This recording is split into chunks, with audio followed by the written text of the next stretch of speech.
Salam sahabat yang baik hati, salam sehat selalu bagi kita semuanya, dan selamat hari Minggu bagi kita. Marilah kita bersatu di dalam doa. Kasih karunia dan damai sejahtera dari Allah Bapa dan dari anaknya Tuhan Yesus Kristus, kiranya menyertai kamu sekalian. Amin. Firman Tuhan bagi kita pada hari Minggu ini tertulis di dalam Injil Lukas pasal 6 ayat 27 sampai 37. Mari kita baca secara lengkap di tempat kita masing-masing. Saya bacakan ayat 27 sampai 29. Tetapi kepada kamu yang mendengarkan aku berkata, kasihilah musuhmu, berbuatlah baik kepada orang yang membenci kamu, mintalah berkat bagi orang yang mengutuk kamu, berdoalah bagi orang yang mencaci kamu. Barang siapa menampar pipimu yang satu, berikanlah juga kepadanya pipimu yang lain. Dan barang siapa yang mengambil jubahmu, biarkanlah juga ia mengambil bajumu. Membalas kejahatan dengan kebaikan. Orang Yahudi memandang rendah orang Romawi, sebab mereka menindas umat Allah. Tetapi Yesus menyuruh bangsa itu mengasihi musuh mereka. Perkataan semacam itu membuat banyak orang meninggalkan Kristus. Maksud Yesus bukanlah memberikan kasih sayang untuk musuh. Yesus berbicara tentang tindakan dengan kerelaan. Kita tidak mungkin, tanda kutip, jatuh cinta untuk hal semacam ini sebab membutuhkan usaha penuh kesadaran. Mengasihi musuh kita berarti bertindak untuk kebaikan mereka. Kita berdoa untuk mereka, dan kita bisa memikirkan cara-cara untuk menolong mereka. Yesus mengasihi seluruh dunia, meskipun dunia ini memberontak terhadap Allah. Yesus meminta kita mengikuti teladannya dengan mengasihi musuh kita. Berilah musuh kita rasa hormat dan hak yang sama seperti kita inginkan untuk diri kita sendiri. Yesus menegaskan bahwa dengan mengasihi musuh, bahkan memberkati dan mendoakan orang yang mengutuk ataupun mencaci kita, dengan demikianlah identitas kita sebagai anak-anak Allah menjadi nyata. Itulah yang membedakan diri kita dengan orang-orang yang belum mengenal Allah.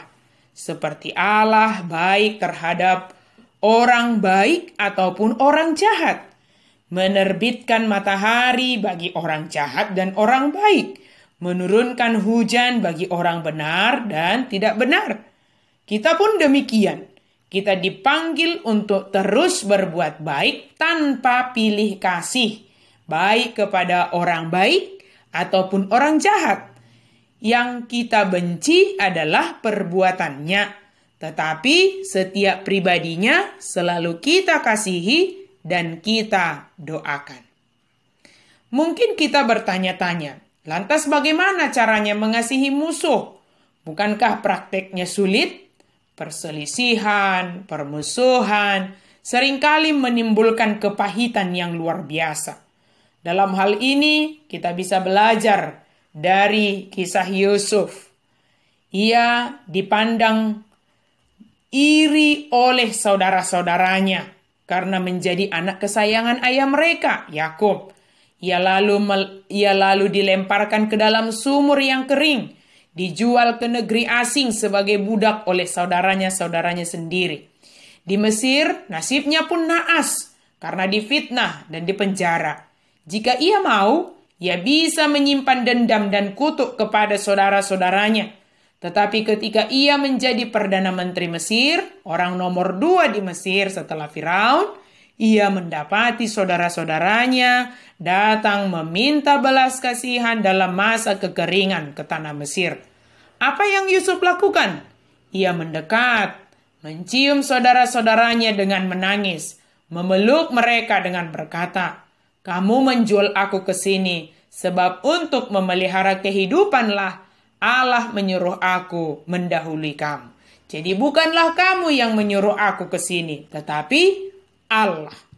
Yusuf dapat berbuat demikian karena ia mengarahkan pandangannya kepada Allah dan rencana Allah. Membalaskan kejahatan dengan kebaikan membutuhkan kerelaan dan tentunya pengampunan dari diri kita sendiri. Selesai dengan diri sendiri, berdamai dengan diri sendiri, dan mengampuni sebagaimana yang diminta oleh Yesus bagi kita. Sahabat yang baik hati, hendaknya kita memohon kepada Allah di dalam Yesus Kristus, memampukan kita untuk melakukan firman-Nya di dalam kehidupan kita. Dan yang terakhir, bukan kita yang berhak menghakimi seseorang sehingga kita seolah-olah berhak melakukan pembalasan bagi mereka.